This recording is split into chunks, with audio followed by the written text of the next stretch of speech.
done everything right. You follow your doctor's instructions, take your medications on time, never miss a dose. Yet despite this, each year thousands of seniors across Europe and North America suffer severe health crises. Not because they forgot their medicine, but because of something far more dangerous: the invisible trap that hides behind the routine. After age 65, the body begins to process drugs differently. Kidneys weaken, liver function slows, and what once was a safe dosage can suddenly turn toxic. Add to that polypharmacy, taking 5, 10, even 15 medications a day, and the risk becomes deadly. Shockingly, many elderly patients experience hospitalizations, internal bleeding, confusion, or even death, all while thinking they're doing everything right. In today's episode of Elderly Reflections, we'll explore the stories of real seniors who followed every instruction, yet still ended up in danger. We'll break down the science behind medication metabolism after 65, and more importantly, we'll uncover how you can protect yourself or your loved ones. If you care about elderly wisdom, senior health, and the lessons only time can teach, subscribe now and stay with us, because understanding this trap might just save a life. Ellen Grant had always been the picture of discipline. At 72, she lived alone in a quiet suburb just outside Chicago.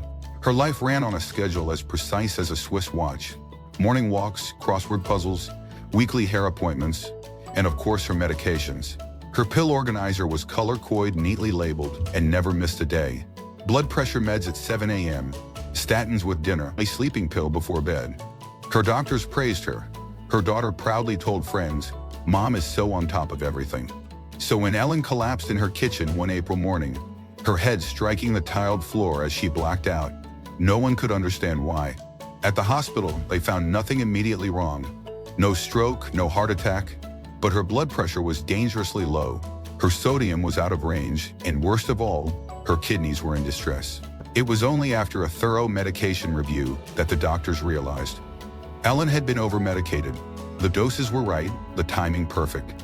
Yet her body, slowly and silently, could no longer handle the mix. And Ellen wasn't alone. Across Europe and North America, seniors over 65 are falling into an invisible trap. It's not that they're forgetting their pills or taking too much. In many cases, it's because they are doing exactly what they're told. This paradox is quietly harming thousands every year, and in some cases it's fatal. Many seniors believe that more prescriptions mean better care. But here's the hard truth: the combination of multiple medications, even when taken perfectly, can quietly turn into a dangerous cocktail that overwhelms the aging body. In the medical world, the term polypharmacy describes the regular use of 5 or more medications. For seniors, this isn't uncommon, it's routine. According to the CDC, nearly 40% of adults aged 65 and older take 5 or more prescription medications. In some care homes across France, Germany, and the US, that number rises to 8 or more. But what most people don't realize is that the older body changes. The liver and kidneys slow down, muscle mass shrinks, body fat increases, and all of these shifts affect how drugs are absorbed, distributed, and eliminated. Take Frank Reynolds, for instance. At 81, living in Toronto, Frank was on medication for high blood pressure, prostate enlargement, mild anxiety, and cholesterol. Each prescription came from a different doctor: a family physician, a cardiologist, a urologist. When his cardiologist added a new medication without knowing what Frank's urologist had prescribed, the result was catastrophic. Within 10 days, Frank began experiencing unexplained bruising and fatigue. On the 12th day, he collapsed at home. The hospital diagnosed internal bleeding, triggered by a dangerous interaction between 2 blood-thinning medications. Frank later said, "I trusted them. I thought if each doctor gave me something, it meant I was safe." His story is not unique. A 2021 study from the British Medical Journal found that drug-drug interactions are one of the top 5 causes of preventable hospitalizations among seniors in Europe. Most of these incidents aren't from overdose or misuse, but from following the prescription to the letter. Our bodies change with age, especially the organs responsible for processing medications. What once was safe at 55 can silently become harmful at 75. Margaret Jensen, 76, from Oslo, had struggled with arthritis for years. To manage the pain, she took ibuprofen almost daily, believing it was a harmless over-the-counter fix. What she didn't know was that long-term NSAID use can stress the kidneys. Over months, her kidney function quietly declined. She began experiencing swelling in her ankles, nausea after meals, and frequent fatigue. She dismissed it as aging, but during a routine checkup, her doctor raised the alarm. Her kidneys were failing. After a long pause, she asked, "Why didn't anyone tell me this could happen?" As we age, the liver and kidneys, our body's natural filters, lose efficiency. The liver becomes less effective at breaking down substances. The kidneys struggle to excrete waste. A dose of medication that was safe at 55 may become toxic at 75. And these changes often go unnoticed because they happen slowly. Even medications considered mild or safe, like certain blood pressure pills, pain relievers, or diuretics, can build up to dangerous levels. The result? Dizziness, confusion, dehydration, even collapse. Helen Morris, 79, from Birmingham, UK, had started falling more often, forgetting appointments and losing interest in conversations. Her children assumed it was early dementia, but after a medication review, her GP discovered she had been on a strong sedative for over 3 years. It was originally meant to help her sleep after her husband's death, but with age, the medication lingered in her system far longer than it should have, clouding her mind and weakening her reflexes. When they tapered her off the drug, Helen's clarity returned. She called her daughter in tears. "I feel like I'm waking up from a fog." This scenario is all too common. Symptoms caused by medications are misattributed to aging. Fatigue, memory lapses, instability. What if they're not part of getting old, but signs your medication no longer fits your body? Charles Dumont, 83, from Marseille, was taking omeprazole and pantoprazole. 2 different names, same purpose: reduce stomach acid. They were prescribed months apart by 2 different doctors. He took both faithfully. Over time, he developed nutrient deficiencies, digestive issues, and severe stomach pain. Only when a new pharmacist flagged the duplication did anyone realize the mistake. This happens frequently. With so many generics on the market, it's easy for seniors to end up with overlapping medications. And in a fragmented healthcare system, no single doctor may see the full list. Many elderly patients assume that, if it's in a bottle, it must be necessary. Lucy Franklin, 68, from Boston, believed in natural health. Alongside her prescriptions, she took ginkgo biloba, turmeric capsules, vitamin D, and a multivitamin. She never thought to mention them to her doctor. But after recurring nosebleeds and episodes of lightheadedness, her doctor discovered that the ginkgo and turmeric were thinning her blood. "I thought I was helping myself," Lucy said, "not making it worse." A European review in 2020 concluded that nearly 1 in 5 seniors experience adverse effects from supplement drug interactions. But few are warned. Few even know to bring it up. David's father, 74, had just relocated to Dublin to live closer to family. After a cough turned worse, he went to a local walk-in clinic. The doctor prescribed antibiotics and a new blood pressure pill. What he didn't know was that his father had just switched medications the week before. Without access to a shared medical record, the clinic had no way of knowing. 2 weeks later, his father was back in the hospital, this time with dangerously low blood pressure and a heart rate that barely registered. How could something so simple go so wrong? David asked. It's a question more families are asking each year. For many seniors, the betrayal isn't just physical, it's emotional. They follow the rules, trust the professionals, and yet find themselves sicker, weaker, more afraid. Ellen Grant, after her hospitalization, admitted something heartbreaking to her daughter. "I feel like I can't trust my own body anymore." And when that trust is gone, motivation often disappears too. Seniors withdraw. They avoid social outings, they stop asking questions. They become passive in their own care. And slowly, quietly, the decline accelerates. But it doesn't have to be this way. In the next part of this video, we'll examine how these risks escalate into emergencies and the hidden warning signs that families often miss. More importantly, we'll show you what real seniors have done to reclaim control over their medications, their confidence, and their independence. It often starts with something small, a bit of dizziness getting out of bed, a skipped heartbeat, a strange fog that doesn't lift. For most seniors, these moments are written off. They say it's just old age, or "I didn't sleep well last night." But for some, they're the early tremors before a storm. Small clues that something deeper is wrong. In this part, we look at real stories across America, Canada, and Europe, where ordinary medications nearly cost someone their life. We'll explore the silent signs that something's gone wrong, how families missed the warnings, and most importantly, what those who survived did next. Sometimes, just a small increase in dose or a change in weather can trigger a life-lengthening reaction in an elderly body. That's exactly what happened in the case of Mr. Howard from Ohio. Howard was always active, a retired electrician from Dayton. He loved gardening, chess, and weekend fishing trips with his grandson. He also had high blood pressure, which was well managed with a combination of a diuretic and a beta blocker. But one hot summer morning, after a new refill, Howard felt faint and sat down outside. Minutes later, he slumped forward. His wife found him unconscious, barely breathing, at the hospital. His blood pressure was dangerously low. The dosage on his new bottle had been increased slightly, but enough to overwhelm his system during dehydration from heat. His doctor later admitted it was a routine adjustment, but for a man his age with his activity level and climate, it was too much. Howard survived, but the incident left him shaken and less confident about his medication. He now double-checks every prescription and drinks more fluids in warm weather. His story reminds us, even a routine change can become dangerous when the body is fragile and conditions unpredictable. Other times, the warning signs don't come with a collapse, but with slow, confusing shifts in memory and awareness. That's what Carla Bennett's family discovered in Glasgow. Carla, a former school teacher, was proud of her sharp memory. Her home was filled with crossword puzzles, classic novels, and little handwritten notes she left herself to remember to call her granddaughter or water the roses. But over a few months, her family noticed changes. She began repeating herself, misplacing objects and forgetting names she'd known for years. At first, her children assumed it was the beginning of dementia.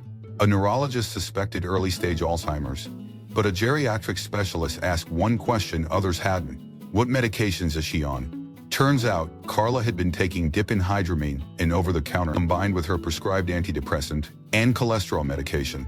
It was creating a powerful sedative effect that mimicked cognitive decline. After stopping the medication, Carla's memory improved dramatically.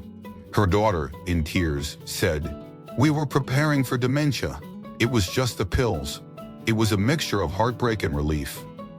In some cases, medications interact silently in the body, causing internal damage that remains invisible until a crisis occurs. That was the terrifying experience of Monsieur René Lafitte. From Paris, René, 84, was a retired bakery owner who enjoyed quiet mornings with his wife and long walks by the Seine. He had atrial fibrillation and was on warfarin, a blood thinner, but a new doctor added aspirin for joint pain. No one flagged the interaction. René didn't feel any immediate changes. He thought the aspirin was helping his knees, but 3 weeks later, he collapsed at home. It started as fatigue, then lightheadedness. That evening, he fainted after standing up. At the ER, doctors found a slow gastrointestinal bleed, made worse by the double blood thinners. His son Pierre recalls, "He didn't even complain. He thought it was age. We all did." René recovered after transfusions and medication adjustments, but now requires constant INR monitoring. Since then, Pierre has taken over managing his father's medications and insists every doctor knows the full list. For others, the problem isn't what's being taken, but how much, how often, and the lack of communication across specialists. Linda Hall's story from Vancouver is a painful lesson in cumulative oversight. Linda was managing diabetes, hypertension, and anxiety. She took 11 medications. Every time she visited a new doctor or specialist, they added something. None were ever taken off. Her routine became complicated: a pill at breakfast, 2 at noon, 1 after dinner, a handful before bed. One night she woke up gasping for breath. Her heart was racing. She was admitted to the ICU. The diagnosis? Drug-induced arrhythmia. Her granddaughter, who was studying nursing, requested a full medication review. The team found that 3 of Linda's medications interacted at a heart cell level. No one did anything wrong, her doctor said, but no one looked at the whole picture. Linda now keeps a master medication list and demands pharmacist reviews every 6 months. She also shares her story at local senior centers, urging others to become their own health advocates. And finally, there are cases where natural supplements, believed to be safe, turn out to be just as risky as prescriptions. Monsieur Evelyn in Munich highlights this misunderstood danger. Evelyn had always believed in natural healing. Her shelves were filled with jars of herbs, capsules of turmeric, and teas for sleep. She'd read every newsletter and followed popular health bloggers alongside her prescriptions: a statin and a blood pressure pill. She took ginkgo for memory, ginseng for energy, and a multivitamin. But after months of weakness, yellowing skin, and slurred speech, her son insisted on testing. Her liver enzymes were sky high. Doctors initially suspected hepatitis, but after reviewing her supplements and medications, the conclusion was clear: liver toxicity. One of the herbal extracts, when combined with her statin, had overwhelmed her liver. She was hospitalized for 8 days. Her recovery was slow but steady. These interactions aren't always in the textbooks, her doctor admitted. Evelyn now brings every bottle, prescription or not, to her checkups. The thread connecting all these stories is both simple and sobering. In every case above, the senior took medications correctly. They trusted doctors, they followed instructions. What failed wasn't their memory or discipline, it was the system, the oversight, and the assumption that aging bodies respond the same way. These aren't just health problems. They're emotional wounds too. Losing confidence in your body, losing faith in your routines, it takes something away from a person. That loss of trust often leads to withdrawal. Seniors stop speaking up. They stop asking questions, and they stop believing they can take charge of their care. As part of our mission at Elderly Reflections, we aim to help our community break that silence. In the final part, we will look at what these seniors and many others did to reclaim their health and independence. From medication reviews to pharmacist-led plans, from digital tracking apps to regular conversations with loved ones, the solutions are not always easy, but they are possible. And they begin with awareness, courage, and the refusal to be a passive passenger in your own life. Because your story doesn't end with a pill bottle. It begins with wisdom. And wisdom is what we share here, together, one reflection at a time. The aha moment after a health scare can change everything. For many seniors, it's a wake-up call. The fall that shouldn't have happened, the memory lapses that turned out to be medication side effects, the hospitalization that could have been avoided. But within these moments of fear also lies an opportunity to reflect, to reclaim control, and to rewrite the story. In this part, we explore how real seniors turned crisis into clarity, what they did, what they learned, and what you can do starting today. The first step is visibility. You can't manage what you can't see. After her ICU scare, Linda Hall began carrying a master medication list in her purse. A simple sheet of paper listing all prescriptions, doses, supplements, and allergies. She updates it monthly and shares it at every appointment. "It's my voice when I'm not able to speak," she says. Her granddaughter helped her build it, using a printable chart from the American Geriatric Society. Pharmacists now appreciate it too. It saves them time and prevents duplication. She even laminated a copy and left it on the fridge for emergencies. The change made her feel in control again. Like her health was something she could participate in, not something that just happened to her. Next is pharmacist partnership. In Manchester, 73-year-old Richard Cobb enrolled in a pharmacy-led medication review program after a close call involving duplicate prescriptions. Every 6 months, he sits with his pharmacist, not just to refill pills, but to review necessity, interactions, and side effects. Doctors prescribe, pharmacists explain, Richard smiles. His review helped eliminate 3 unnecessary medications and reduced his blood pressure. Pill dose, it's improved his sleep and even his balance. He now encourages his friends at the local bowling club to schedule their own medication reviews. "It's like spring cleaning for your body," he jokes. Technology has become another quiet ally. Evelyn from Munich, after recovering from liver toxicity, began using a medication tracking app called MediSafe. The app reminds her of times, tracks symptoms, and flags potential interactions. "I can't believe I waited this long," she said. "It gives me peace of mind and peace of schedule." Apps like these are often free, senior-friendly, and can even email reports to family or doctors. In Barcelona, a community program teaches seniors to use them, with local volunteers offering monthly tech support days. For many, it's more than just convenience. It's a way to stay independent, to avoid relying entirely on others, and to feel confident in everyday life. And for adult children, it's a form of quiet reassurance that their parents are staying on top of things. One overlooked solution is deprescribing, the thoughtful reduction of medications. It's not quitting cold turkey, but a medical strategy to remove what's no longer needed. Carla Bennett, the retired teacher from Glasgow, underwent a 3-month deprescribing plan under supervision. Slowly, her sleep aid, 1 statin and a sedative were removed. The result? Better energy, clearer thinking, and a more stable mood, her doctor admitted. We often forget that less can be more, especially in older adults. Deprescribing isn't a trend, it's a recognition that aging bodies change, and sometimes so must our approach. A study from the University of Sydney found that systematic deprescribing reduced hospitalizations by up to 25% in elderly patients. Equally powerful is communication. Between loved ones, caregivers, and medical teams, In Toronto, Frank Reynolds' son created a shared family document in Google Docs after Frank's near bleed. Each doctor's note, test result, and updated medication goes into one place. We stopped guessing and started collaborating. He said Frank now walks every morning, takes half the pills he once did, and jokes that his son is his unpaid assistant. More families are embracing this shared care model, not just out of necessity, but as a way to stay connected across generations. Some seniors have gone a step further, forming peer groups. In Dublin, a group called Wise Meds meets weekly at a senior center to share experiences, frustrations, and updates about medication. They trade pharmacist contacts, discuss herbal interactions, and even host guest speakers. Margaret Jensen, once afraid to question her doctor, now leads the group. We were silent too long, now we help each other speak up. The group has even lobbied for a policy change to require medication reviews every year in their district. Their motto, "We are not just patients, we are partners." Finally, seniors who've taken back control all share one trait, a willingness to ask. They ask about side effects. They ask whether the pill is still needed. They ask for second opinions. They ask the pharmacist. They even ask their own bodies, tracking changes in mood, digestion, memory, sleep. It's not mistrust, it's ownership. Asking is not a weakness, it's the beginning of wisdom. What each of these stories shows is that while medication can be life-saving, it can also become a burden when left unchecked. But with the right questions, the right people, and the right tools, seniors can regain more than just health. They can regain confidence, they can regain purpose.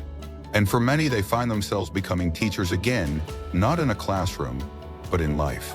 Sharing stories, warning friends, helping children navigate care for other elders. This is elderly wisdom in motion. Because here at Elderly Reflections, we believe the wisdom gained after 65 isn't just for quiet contemplation. It's for action, for questioning, for standing tall, and for helping others do the same.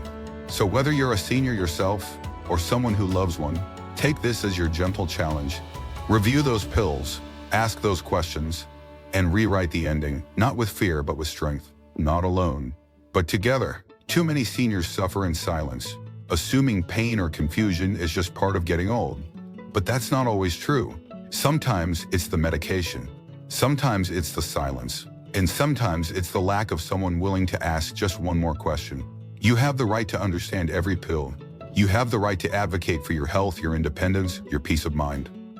So take a moment, open your cabinet, look at those bottles, ask your doctor, ask your pharmacist, talk to your family, bring a list, make a plan, because prevention isn't just about early detention, it's about early conversation. If this message resonates with you or someone you care for, don't keep it to yourself. Share it, reflect on it. We invite you to join the community of Elderly Reflections, where wisdom is shared, not shelved, where aging means empowerment, not invisibility. Tell us in the comments, where are you watching from? What's one thing you've learned from managing medications? Let's continue this conversation, because stories save lives,